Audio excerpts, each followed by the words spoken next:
Jadi kalau gunung saja ya kena Al-Quran bisa hancur, ini hati yang lebih keras dari batu nggak bisa luluh, nggak bisa jadi lunak. Makanya mereka pantas untuk masuk neraka kalau terus-menerus begitu. Nah juga kalau kita misalnya ngobrol diskusi lalu berdebat, ya, saya biasanya ini ayatnya begini, oh itu mau pendapat kamu, kalau dengan ayat saja kamu nggak bisa ngerti, nggak bisa terima, ya sudah kita nggak usah diskusi lagi, percuma kalau lagi gitu kan. Kalau hatinya sudah lebih keras dari batu, diberi ayat lain ditunduk yang saya diteruskan. Karena Allah juga berfirman, kalau memang orang itu ditakdirkan untuk kafir, Rasul saja yang memberi peringatan tidak akan bisa beriman. Ya, ayatnya surat Al-Baqarah ya, Innal ladzina kafaru sawaun alaihim a'anzartahum am tunzirhum la yu'minun. Orang yang sudah ditakdirkan kafir atau orang yang memang hatinya lebih keras dari batu tadi, sama saja bagi mereka. Engkau beri peringatan atau tidak kau beri peringatan, mereka tidak beriman.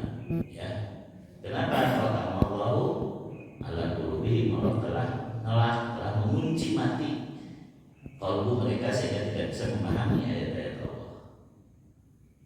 Ya, wala samihim, Allah juga telah mengunci telinganya sehingga tidak bisa mendengar kebaikan. Wala absarihim gisyawa, matanya juga sudah tertutup dari melihat kebenaran walau madhabun mati. Mereka akan dapat siksaan yang pedih di akhirat. Ya.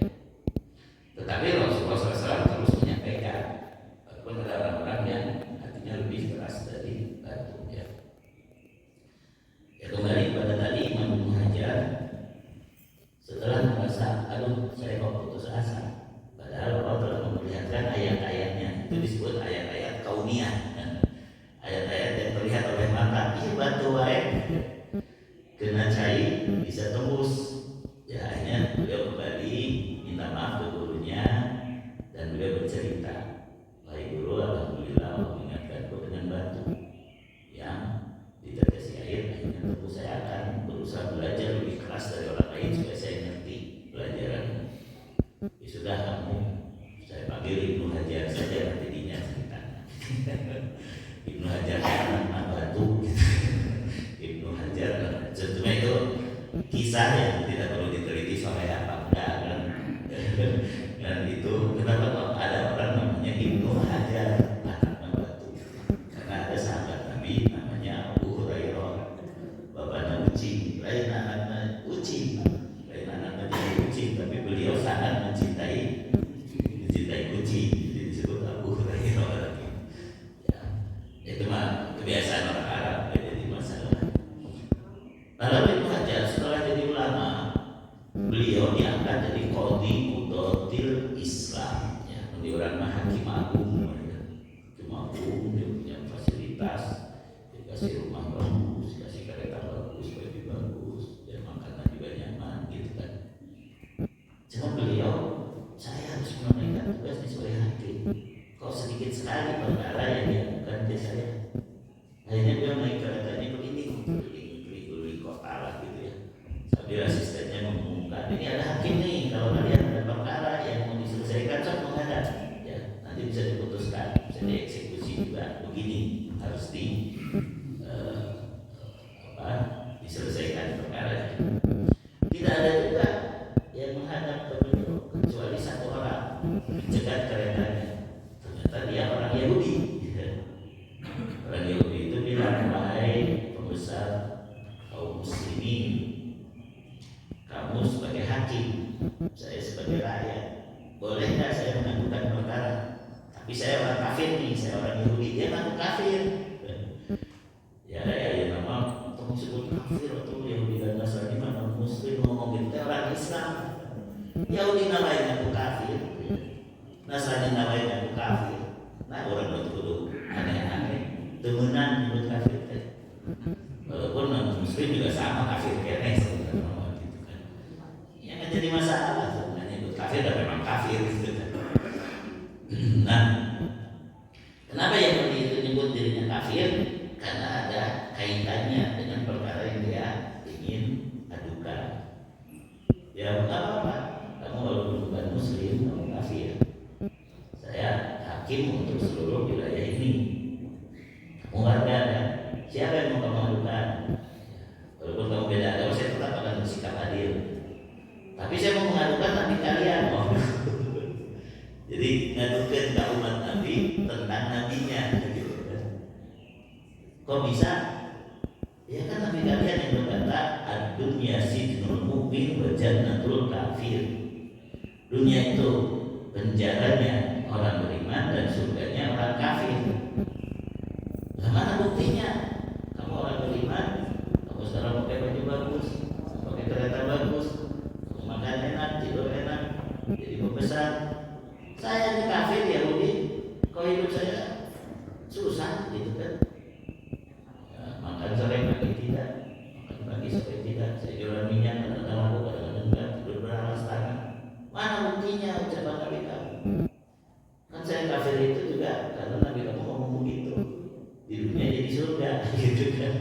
Kalau kamu kafir, lalu dia mengajar dengan tersenyum mengatakan, Yahudi, kamu ngaku kafir, ya, kamu melihat saya sebagai umat Nabi, saya orang beriman, alhamdulillah, kamu melihat saya senang. Padahal saya itu merasa terpenjara, makanya saya keliling negeri. Karena kalau tidak ditunaikan amanah ini, saya pasti harus bertanggung jawab di hadapan Allah sebagai hakim. Seperti Umar bin Khattab kan, sengaja kan memeriksa rakyatnya, terus memukul beras dengan pundaknya sendiri, bagi-bagi kan kayak begitu. Itu kalau dia sadar bahwa dia itu harus bertanggung jawab. Jadi fasilitas yang saya terima di dunia itu tadi tidak membuat gaya.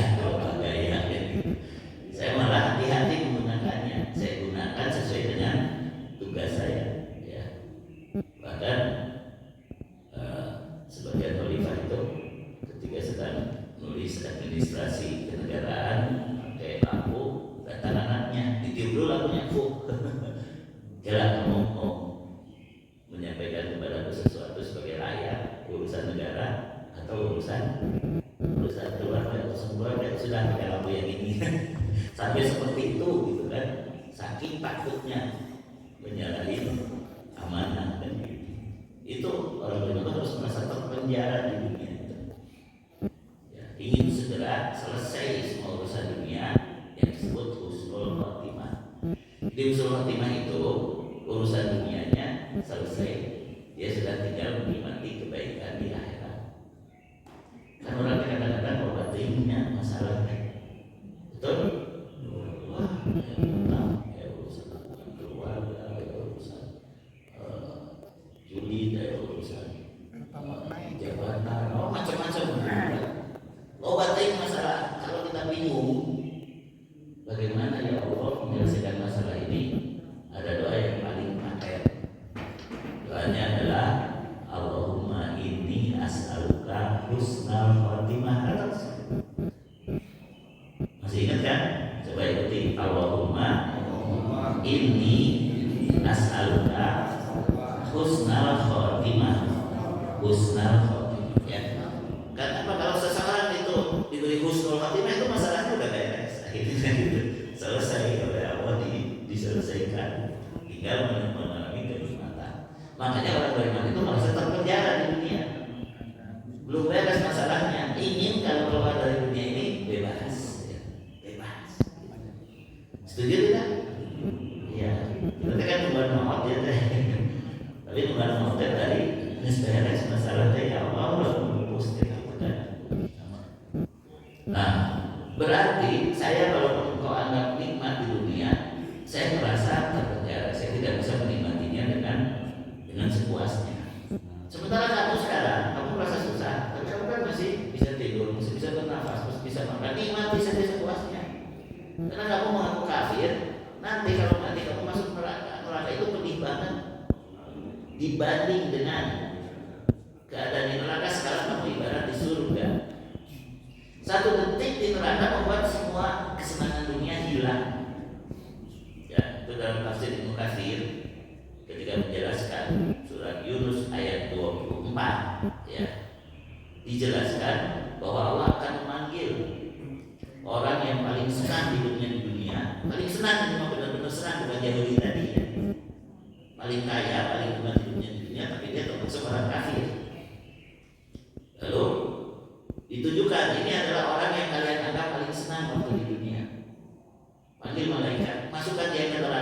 sebentar saja, sekedar ancol gitu kan, keluar dari dia tuh kelihatan murung, sedih, ketakutan gitu. Kamu yang sebut paling senang di dunia, kamu hal wajah tak khairan waktu, hal marobika khairun waktu, hal wajah tak naiman waktu. Apakah kamu pernah merasakan satu saja kenikmatan? Kamu pernah mengalami satu saja kebaikan? Dia yang dianggap paling senang dunia mengatakan, tidak ya Allah, aku orang yang paling sengsara. Berarti satu detik di neraka itu membuat dia tidak bisa ingat lagi bahwa dulu pernah senang. Beda dengan di KPK kan, koruptor di penjara tapi masih kene bisa ngomong, aing itu jemput gitu kan. Jadi istilahnya mah masih dinikmati nostalgianya. Kalau pernah senang di dunia, minimal kita cerita ya, apalagi orang tua biasanya senang begitu, kalau pada Tokyo gitu kan. Ya gitu kan, karena masih menikmati nostalgia ya. Itulah ciri orang tua. Orang tua ngomong dulu berarti sudah tua. Kalau anak muda mah dia punya visi, wah saya akan begini, saya akan begitu, itu anak muda. Nah, terus Yahudi tadi berpikir, berarti benar ya ucapan Nabi Muhammad itu. Saya sekarang disebut di surga, padahal susah mewaskir. Dia sendiri, hakim ini, dia padahal diberi kesenangan, tapi dia juga tidak kelihatan menikmati kesenangan tadi. Dia merasa takut ya. Akhirnya kata Yahudi tadi, sudah saya masuk Islam saja, supaya kesusahan saya di dunia nanti digantikan dengan surga di akhirat. Ini diceritakan oleh Syekh Utsaimin ya dalam kitabnya. Nah, jadi yang namanya senang atau susah itu baru terbukti kapan? Di akhirat. Sekarang hanya ngaku-ngaku doa. Surat Al-Imran 185 ya. Kullu nafsin dha'iqatul maut wa innama tuwaffawna ujurakum yaumal qiyamah. Setiap yang bernyawa bakal merasakan kematian. Kematian itu pasti datang. Dan hanyalah akan dicukupkan, dipenuhi, disempurnakan balasan amalmu nanti di akhirat, di hari kiamat. Paman zuhziya aninnar, siapa yang mati kabuktosan ya, dia selamat dari neraka, wa udkhilal jannah, dan dimasukkan ke surga, faqad faz, itulah orang yang menang, itulah orang yang beruntung, itulah orang yang bahagia. Amal hayatud dunya illa mata'ul ghurur, dan tidaklah kehidupan dunia kecuali kesenangan yang memperdaya. Kesenangannya bisa memperdaya tadi, membuat orang jadi flexi, logai, bangga, sombong, tertipu, mengejar dunia. Kesusahannya juga membuat orang jadi putus asa, lebay, tadi merasa jadi orang yang diperlakukan tidak adil. Lain karena bidai, maka Allah semuanya Allah, nah itu gitu, kami tekan terus gitu. Kayak dunia. Jangan kita berurusan kepada Allah hanya karena kesengsaraan dunia. Justru kita harus berbaik sangka. Ya Allah, engkau tahu aku banyak dosa ya. Sehingga engkau ingin menyayangiku dengan menghapuskan dosa tadi melalui musibah ini. Enak kan kalau begitu ya. Surat 42, surat Asy-Syura ayat 30. Wa ma asobakum min musibatin fa bima kasabat aydikum wa yafu an katsir. Dan apapun yang menimpa kamu berupa musibah, itu disebab ulah tangan kamu sendiri, sebabkan dosa-dosa kamu sendiri, kesalahan kamu sendiri. Wa yafu an katsir, Allah akan memaafkan banyak kesalahan-kesalahanmu yang lain dengan kamu bersabar atas musibah tadi. Artinya ayat ini harus dipandang dengan kacamata iman yang benar. Yaitu apa? Apabila kita dapat susah itu sebenarnya kita sendiri yang bikin.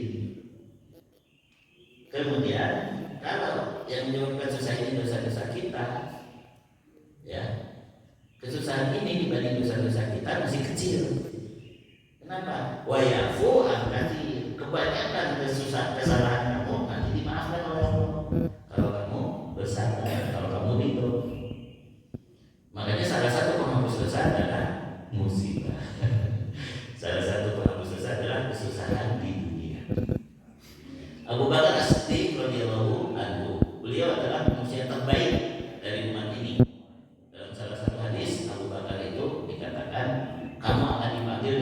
8 pintu surga. Jadi ada pintu jihad, ada pintu sedekah, ada pintu saum, pintu sholat dan lain sebagainya. Ya. Nah, 8 pintu surga memanggil Abu Bakar karena dia utama dalam amal-amal di semua pintu tadi kan gitu. Tapi ketika Abu Bakar mendengar "Faman ya'mal mithqala dzarratin khairan yarah wa man ya'mal mithqala dzarratin syarran yarah." Ya. Barang siapa yang beramal kebaikan walaupun sebesar zarrah, sebesar debu saja, dia akan melihat amal itu sebagai kebaikan dan melihat balasannya. Kemudian amal kejelekan, kejahatan walaupun sebesar debu sekalipun, dia akan melihat amal itu sebagai kejelekan dan melihat balasannya. Ya Rasulullah, kalau amal buruk sekecil apapun nanti akan diperlihatkan kepada kami, akan dibalas bagi kami. Ya, man minna lam yadlim nafsahu. Siapa di antara kami yang belum pernah mendolimi dirinya sendiri, kata Abu Bakar. Ya, Abu Bakar ini orang terbaik, tapi dia takut. Berarti kami nanti harus mengalami siksa dulu di neraka sebelum masuk surga. Hanya kau saja yang langsung masuk surga gitu. Ya. Maka itu menunjukkan Abu Bakar takut, walaupun hanya sedetik di neraka takut gitu kan. Walaupun hanya sebesar darah kesalahannya, takut nanti di akhirat harus tersiksa dulu. Maka Rasulullah menghiburnya, tidak demikian wahai As-Siddiq. Bukan berarti diperlihatkan itu nanti diterima siksaannya, bukan. Diperlihatkan saja, tapi sebenarnya sudah terhapus.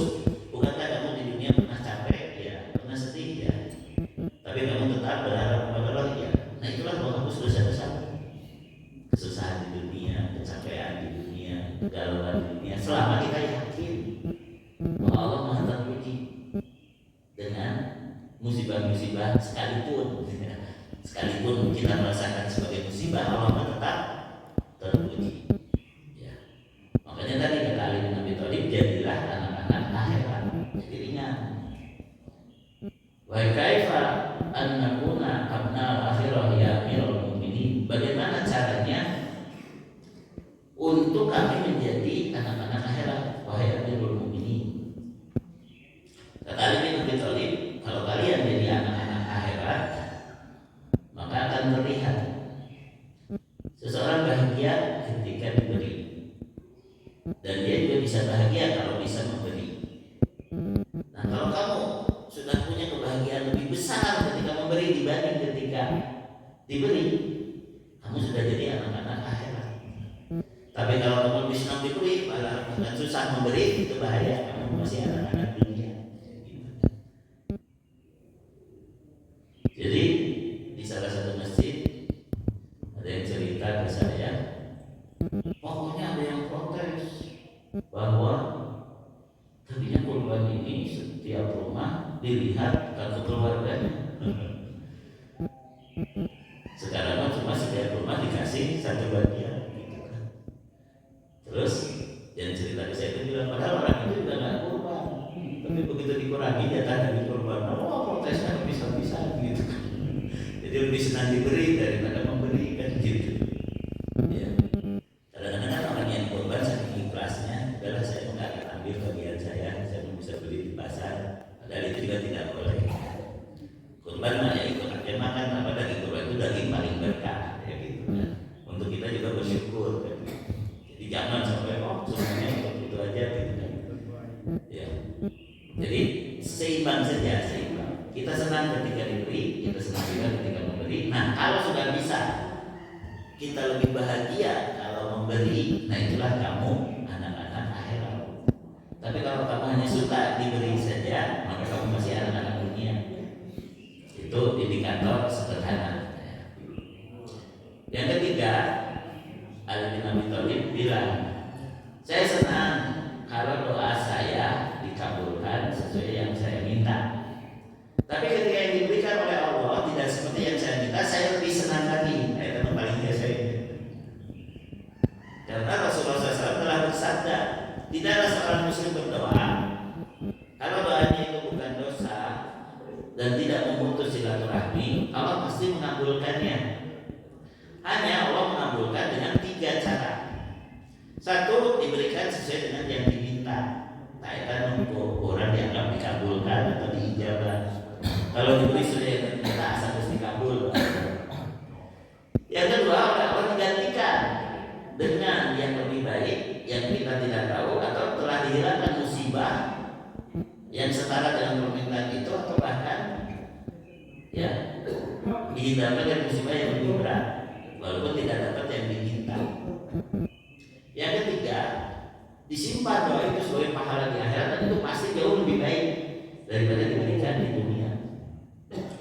Jadi kata Ali bin Abi Thalib, kalau kita berbaik sangka kepada Allah, kita tidak akan merasa doa itu harus dikabulkan sekarang. Nah, berarti kita berdoa ya.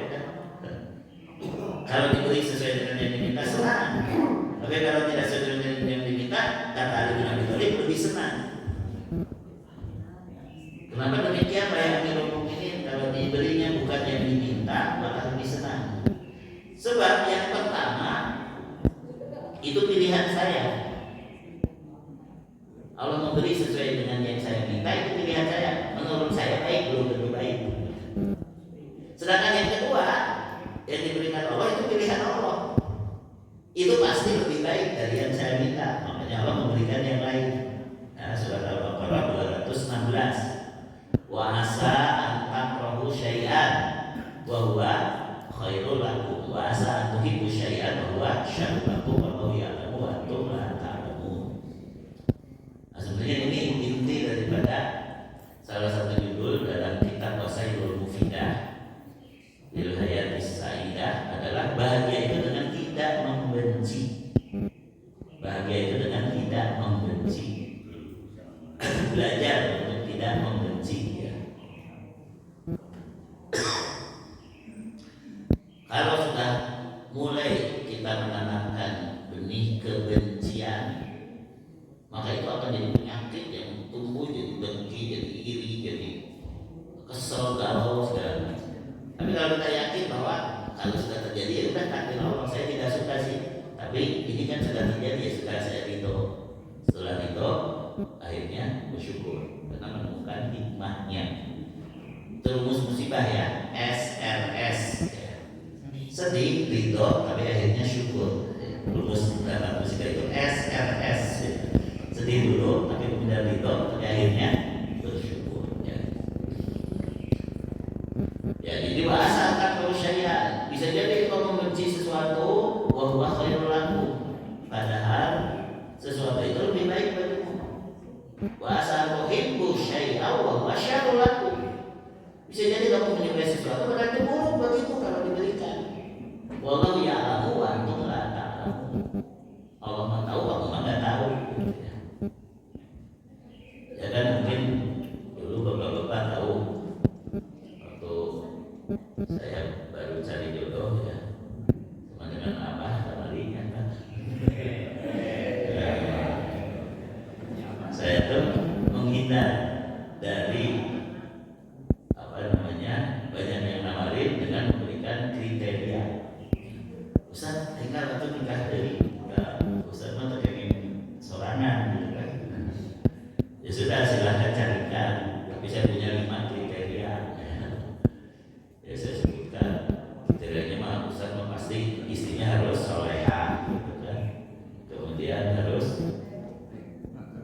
cantik, terus kaya, wah sama. Terus ada tambahan kriterianya harus under 40 lah, under 40. Kemudian ya jangan punya anak dulu lah, punya anak di bawah 40 dan jangan punya anak. Enak ya, full spec ya, enak banget. Wah, Ustaz mantap dulu ya, namun ayah yang mau jadi Ustaz yang abdi seperti itu, lamaran gitu.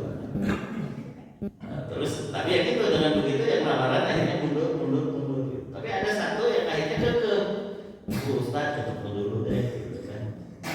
Ya, coba ini dulu apa segala macam. Terus akhirnya saya berpikir itu kriteria tadi kriteria nafsu, betul kan? Walaupun pertama ada soleha, cantik, kaya, di bawah 40 nggak punya anak, enak banget kan? Nah, padahal Nabi sudah menyebutkan kriteria sendiri, tunkahul mar'atu li arba, wanita itu dinikahi dengan 4 pertimbangan. 5 liha karena hartanya, jadi tenanawan kayak tadi. Wali hasabiha karena keturunannya, keluarganya baik-baik, keturunannya baik-baik, sama-sama muslim lah gitu ya. Kemudian wali jamaliha, kecantikannya. Wali diniha, dan karena agamanya. Fatfar tidak tidin, yang penting agamanya dulu yang harus dilihat. Kalimat tiada, nanti kamu akan beruntung kalau melihat agamanya. Jadi saya akhirnya menurunkan. Kenapa saya harus ikuti aja kriteria Nabi, ya gitu kan. Jadi nomor 5 agamanya halus kan baik, jadi soge kan baik, kan baik turunan baik-baik juga. Akhirnya alhamdulillah dari 5 kriteria itu cuma 1 saja yang nggak didapat di bawah 40. Padahal umur nggak jadi masalah, nggak ada di dalam ayat atau hadis itu yang menentukan itu umur. Ya kan? Cuma 1 saja yang nggak terpenuhi karena tidak di bawah 40 saja, dan itu ternyata hikmahnya jauh lebih besar. Hikmahnya jauh lebih besar. Kalau saya menikah yang di bawah 40, saya mau hadiwan, ya kemana wae, berarti sana wae, benar kan? Ya, ketika saya menikahi yang hanya di bawah sedikit dari umur saya itu sebenarnya juga belum tua-tua banget ya. Nah, ternyata saya yang akhirnya diperhatikan. Sampai nanti dia sendiri kan gitu diri, dia saya ceritakan di depan istri saya, ikut istri saya. Jadi saya bersyukur Allah memberikan yang terbaik gitu kan. Bukan yang saya minta, tapi ternyata sesuai dengan yang terbaik menurut Allah. Iya, harusnya Bapak Ibu walaupun sedikit lebih, ternyata betul ya. Yang diberikan Allah itu pasti lebih baik daripada yang kita minta. Walaupun kalau yang kita minta diberikan, kita juga senang. Tapi setiap tidak sesuai dengan yang kita minta, jangan berburuk sangka. Hebat. Bahagia dengan tidak membenci, itu penting ya. Ketika seorang muslim menerima musibah, kata Syekh Utsaimin, maka dia hanya bisa memilih dari 3 keadaan ya. Tidak boleh yang keempat ya. Tidak boleh yang keempat. Yang ke-1 tadi sabar, sedih, tapi dia menahan diri, tidak melakukan perbuatan atau perkataan atau pikiran yang menunjukkan benci, menunjukkan kesel, menunjukkan jengkel kepada Allah. Itu sabar namanya, menahan diri. Sabar itu menahan diri, sedih tapi menahan diri. Yang kedua itu, ini kan takdir. Allah sudah menuliskan takdir 50.000 tahun sebelum langit dan bumi tercipta. 50.000 tahun sebelum langit dan bumi tercipta itu sudah tertulis. Jadi sekarang kita duduk di sini, kita sebenarnya saya takdir kan gitu. Bisa tuliskan dan kita baru tahu setelah menjalani kan gitu. Itu yang ketiga, syukur. Syukur karena ingat musibah bisa menghapus dosa. Syukur karena ingat bahwa setiap musibah itu pasti ada hikmahnya. Syukur karena sadar bahwa yang dipilihkan Allah jauh lebih baik daripada yang kita sukai. Ada seorang ulama salaf, dia itu dianggap susah banget hidupnya, ya. Keluarganya habis, hartanya habis, anaknya meninggal, matanya buta, ya. Tapi dia tetap ceria, ya. Lalu ditanya oleh temannya, kalau kamu boleh mengulang waktu, maukah kamu kehidupan yang lain yang tidak kamu alami sekarang? Enggak, saya mau sudah ridho dengan apapun yang Allah pilihkan. Saya tetap ingin menjalani kehidupan seperti itu. Itu orang yang sangat susah di dunia bisa ngomong kayak gitu. Karena saya mau percaya apapun yang dipilihkan Allah itu terbaik buatku. Itu diajaran kita dan berat, itu nama-nama. Yang penting tahu ilmunya dulu ya. Yang penting tahu ilmunya dulu. Nah, oleh karena itu supaya kita bahagia tadi harus ridho dengan apapun yang Allah putuskan. Kalau itu sesuai keinginan, kita meminta ya Allah buatlah aku bersyukur dengan ini, dan aku gunakan mendapat nikmat yang besar yaitu surga. Kalau tidak sesuai dengan keinginan, ya Allah aku yakin pilihanmu ini lebih baik. Jadikan ini sebagai penghapus dosa, jadikan juga sebagai jalan aku lebih yakin kepadamu dan lebih berharap akhirat daripada dunia, ya gitu. Nah oleh karena itu belajar untuk tidak membenci, ya salah satunya kata Rasulullah SAW, janganlah seorang laki-laki membenci istrinya. Karena kalau dia melihat ada keburukan, dia pasti melihat juga ada kebaikan. Makanya itu dia nikahi. Karena laki-laki mah harus menikahi yang dia cintai. Sementara perempuan kalau ingin bahagia, ya, dia harus menikahi dengan laki-laki yang mencintainya. Bedanya, kebahagiaan pasangan itu kalau seorang laki-laki mencintai wanita yang dia nikahi dan dia menikahi wanita yang dia cintai. Tapi kalau perempuan cukup yang penting suaminya mencintai dia. Nanti dia sendiri menumbuhkan cinta sambil jalan, sambil jalan. Karena lelaki mah perlu suka, ya. Sedangkan wanita mah cukup mau. Pakai bahasa Sunda oke nya. Abdi mah da istri atuh, istri mah ngukur bulan tinate. Tapi hari pamagat mah teu apalnya. Mun lalaki teh awewe bulan tinate pamagat apal teh. Pamagat mah cenah halu dinancap cumi. Ada eta mah heureung. Bulan tinate itu berarti perempuan mah cukup mau aja, tidak harus cinta. Tapi lama-lama dia harus cinta. Tapi kalau laki-laki dia harus cinta, harus mau, baru bisa kan gitu. Iya lah, sudah bapak-bapak. Nah ibu-ibu mah terkadang kita tadi kita rapi, ibu-ibu mah gitu. Kita bulan dinamik. Nah jadi yang penting kita tuh belajar untuk mengatasi rasa benci di hati. Benci ketika keadaan seperti ini, ini gara-gara MPG ini jadi begini gitu kan, gara-gara ini gitu. Nah urusan mana? Semua sudah takdir Allah, tinggal kita menyikapinya dengan baik sesuai tuntunan orang beriman. Surat 64 ayat 11, menghindari rasa benci itu ya. Surat 64 ayat 11, ma asoba min musibatin illa billah. Semua kejadian itu dengan takdir Allah, dengan izin Allah. Wa may yu'min billahi yahdi qalbah. Siapapun yang beriman kepada Allah, Allah akan membimbing hatinya. Yaitu SSI. Ya, SSI itu naon?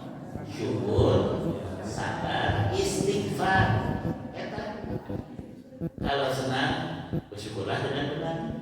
Kalau susah, bersabarlah dengan benar. Kalau salah, ya buru-buru istighfar dan bertobat dengan benar. Datos tamat sebenarnya pengajian akidah yang kita rekod. Kan saya diamalkan jadi diulang-ulang. Gak apa-apa kan diulang-ulang Bapak Ibu.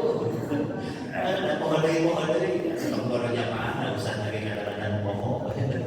Kudu syukur, sabar, istighfar gitu. Tapi itu buat apa sobil haki, buat apa sobis sobri. Kita saling mengingatkan kebenaran itu kalau kita bisa bersyukur, kalau kita bersabar, kalau kita bisa beristighfar, maka itulah kunci kebahagiaan. Alamat sa'adah salasah, kata Imam Ibnu Qayyim.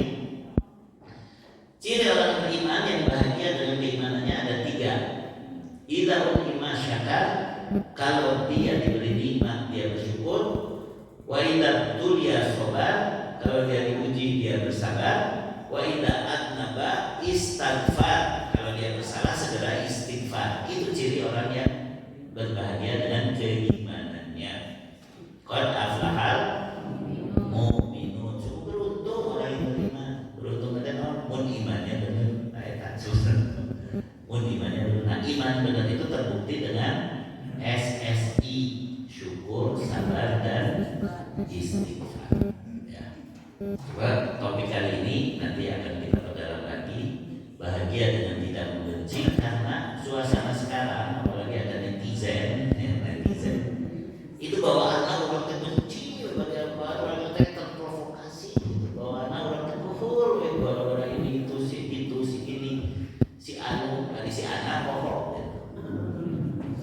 memperbaiki diri jauh lebih penting daripada kita menunjuk orang. Nah, akan berubah. Tapi kalau kita perbaiki diri tadi, gunakan iman kita untuk memperbaiki keadaan dengan SSI, syukur, sabar, istighfar, nanti semua akan jadi baik. Ya. Everything's gonna be okay in the end. Nah, ini ada bahasa aneh ya. Everything's gonna be okay in the end. Segala sesuatu akan jadi baik pada akhirnya. If it's not okay, it's not the end. Kalau kamu merasa belum oke, nggak apa-apa, itu kan belum berakhir. Berakhir nanti di akhirat, tadi sudah disebutkan. Nanti akan kamu suasana di akhirat. Ayo jalani saja. If it's not okay, it's not the end. Tenang saja. Kalau kamu merasa belum oke, kan belum berakhir. Kabuktian mah oke di akhirat. Minimal kabuktian oke kamu orang kawan. Apakah kita mati husnul khotimah atau su'ul khotimah? Nauzubillahi. Ya. Baik, silakan kalau ada pertanyaan sebelum kita tutup dengan doa. Datang apa? Doa Pak Yusuf nih, Masya Allah. Silakan masuk YouTube, Pak Yusuf masuk YouTube. Agar tadi di rakaat pertama Ustaz membacakan satu ayat bahwa kita harus menjaga furuj kecuali kepada azwajihim atau malakat aiman. Nah, dalam konteks sosial modern seperti apa malakat aiman hukum itu? Karena ini sangat menarik bagi laki-laki, karena bisa menyalurkan furuj tanpa harus menikah. Karena kalau menikah ya udah azwajihim, bukan malakat aiman hukum lagi. Terima kasih. Ya, jadi istilah fikihnya itu disebut milkul yamin. Ya. Istilah fikihnya hamba sahaya yang bisa digauli oleh pemiliknya itu disebut milkul yamin. Auma malakat aiman, aiman itu jamak dari yamin. Yamin itu artinya tangan kanan, malakat itu artinya memiliki. Itu bahasa halus dari hamba sahaya wanita. Hamba sahaya wanita yang bisa dinikahi oleh laki-laki yang menjadi pemiliknya itu disebut milkul yamin. Nah, aturan ini akan tetap berlaku sampai hari kiamat. Akan tetap berlaku sampai hari kiamat. Namun Rasulullah SAW mencontohkan, ya, ketika ada seorang hamba sahaya wanita, tapi masih kecil, berarti belum digauli nih sama si si pemiliknya. Kemudian Rasulullah SAW mendengar pemiliknya itu sangat jahat dan dia sudah meniatkan si anak ini nanti kalau besar dia akan dijual untuk melayani laki-laki dan penghasilannya masuk ke majikannya. Istilah nama dia jadi germonya lah si majikannya itu ya. Karena Rasulullah SAW sangat peduli dengan masalah tadi sosial. Didatangilah si orang yang kasar tadi, ya, orang yang berdiam begitu tadi. Lalu setelah itu si anak yang sudah diniatkan untuk diperlakukan tidak baik oleh pemiliknya tadi menyuguhi minuman kayak gitu ya. Kemudian oleh Rasulullah diajak ngobrol, ya, diajak ngobrol. Mana nak? Kamu tahu siapa saya? Anta Rasulullah Muhammad Sallallahu Alaihi Wasallam. Kemudian setelah itu, Aina Allah? Di mana Allah? Allah fis sama. Jadi boleh kita bertanya di mana Allah? Jawabannya apa? Allah di langit. Itu yang benar jawabannya. Itu hadis sahih ya. Allah di langit. Maka dipanggillah. Kamu ngapain? Membiarkan anak ini jadi hamba saya. Atika fa'inah mu'minah. Bebaskan dia karena dia seorang mukmin. Jadi hamba saya itu tidak ada. Ketika seorang hamba saya itu sudah masuk Islam, si majikannya harus membebaskan dia, mengeluarkan dia dari kedudukan hamba saya, akhirnya jadi istri resmi kalau dijadikan milkul yamin. Jadi Ali bin Abi Thalib radhiyallahu anhu sebenarnya punya istri dari kalangan hamba saya. Cuma setelah itu dibebaskan kan ibunya. Cuma karena anaknya yang lahir dari istri yang hamba saya ini berasal dari ibu yang bukan wanita merdeka, agak terlupakan, namanya teh Muhammad Al-Hanafiyah, itu anaknya Ali dari hamba saya. Jadi ada yang bilang kan Fatimah juga pernah di madu lah oleh Ali. Padahal Ali punya ilmu yakin, ibunya Muhammad Al-Hanafiyah. Dan Fatimah tidak cemburu kepada hamba saya tadi, karena memang itu aturan dalam Islam. Ketika wanita menyadari aturan tadi, dan sebenarnya bukan hanya hamba saya, kalau suami punya istri lagi lah harusnya wanita tidak cemburu kalau menyadari aturan tadi. Masalah untuk sadar dan beresek Pak. Nah kalau sekarang ada nggak? Sekarang belum ada. Yang itu adanya kalau nanti terjadi peperangan, misalnya peperangan antara Muslim dengan kafirin, Yahudi, Nasrani atau Musyrikin, kemudian laki-lakinya terbunuh. Nah wanita-wanitanya kalau tidak mau masuk Islam, maka dia akan jadi hamba saya. Tawanan itu jadi hamba saya. Contohnya Sofia itu jadi hamba saya, salah seorang sahabat yang kasep dan kaya. Tapi Sofia minta izin kepada si orang yang bernamanya, bisakah pemilikanku pindahkan kepada Rasulullah SAW? Bolehkah aku jadi milik Muhammad saja? Ya. Lalu sahabat tadi menghadap, ya Rasulullah, dia kena olehku, jadi dia jadi hamba saya aku, tapi dia minta untuk diserahkan kepadamu, dan aku bahagia kalau aku bisa memberikan kepadamu. Maka oleh Rasulullah SAW diterima dan kemudian didakwahi masuk Islam, dibebaskan baru dinikahi. Jadi bukan digauli dulu, Sofia dibebaskan setelah masuk Islam baru dinikahi. Dia jadi hamba saya karena apa? Karena jadi tawanan perang. Jadi hanya itu jawaban Tuhan Yusuf. Ini kalau mungkin perang karena kaya ilmu yang kita, akhirnya mau ulah. Ilmu yang kita bukan berarti menyalurkan nafsu dengan tangan kanan kita, salah. Dan nama farmanik tako kalau ada dika, maka asumnya gitu. Kalau menyalurkan nafsu dengan tangan kita, gitu. Tapi ya khasiat dan ilmu yang benar. Kalau dengan tangan kita itu nggak boleh, kalau oleh istri mah boleh. Punten dia mah merenya gitu. Lengkap pengetahuan. Ilmunya lengkap ya. Dan setuju ternyata dia. Ya, punten ya. Pakai ilmu yang tidak setuju ya jangan. Tapi saya tahu fikihnya, gitu kan? Kenapa?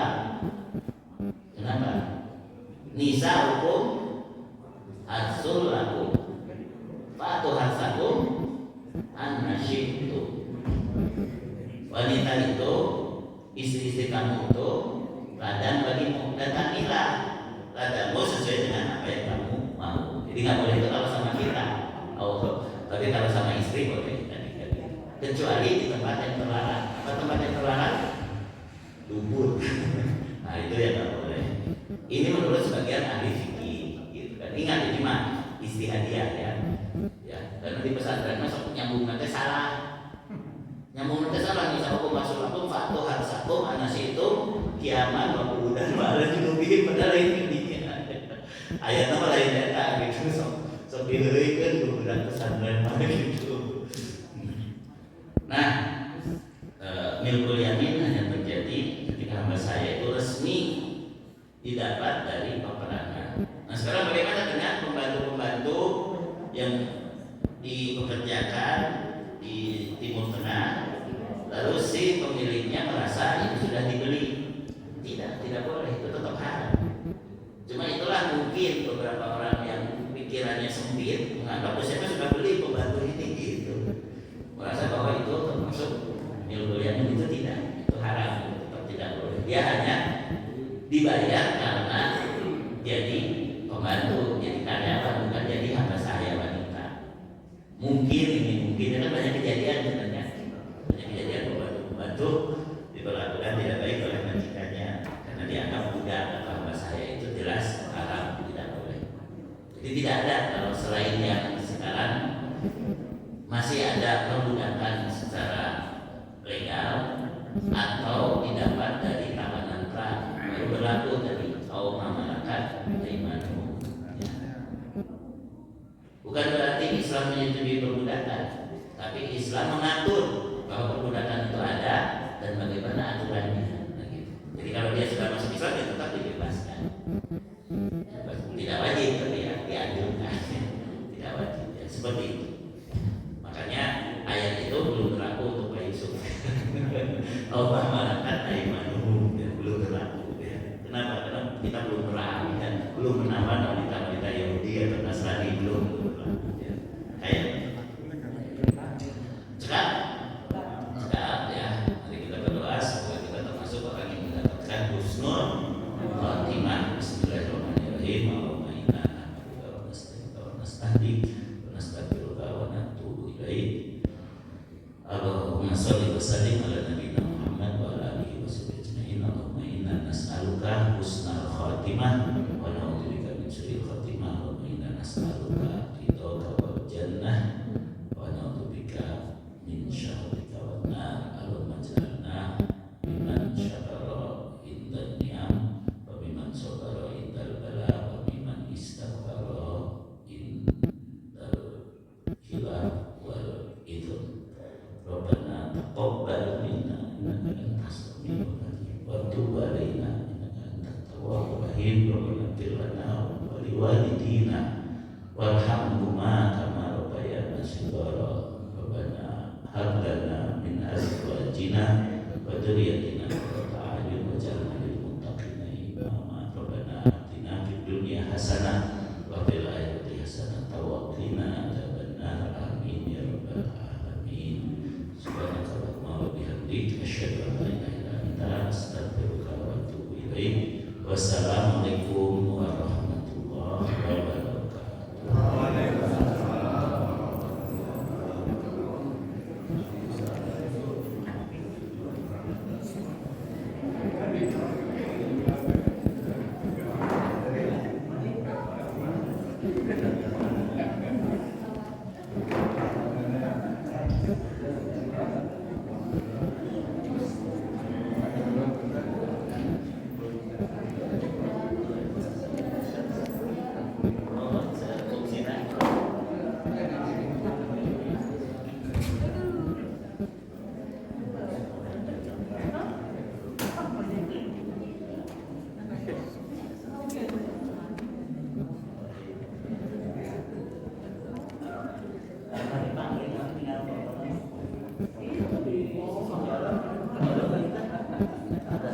Ada Ustaz keren gini.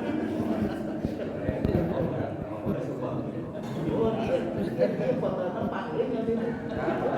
Ini ketua DKM nggak ada itu.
Bacanya dibaca.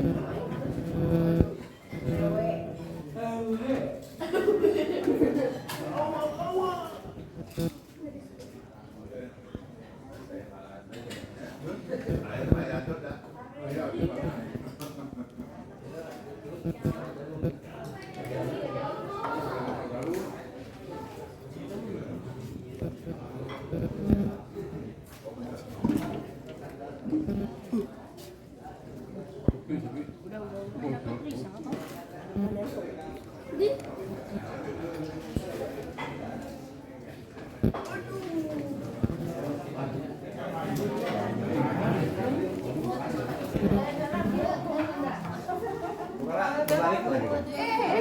Sampai sekarang ini kemarin nggak dipotong.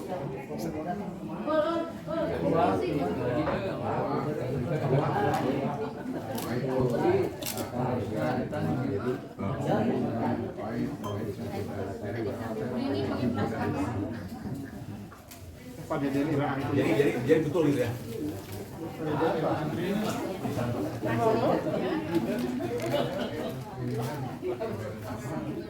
Wawan. Apa, Marek? Kami ini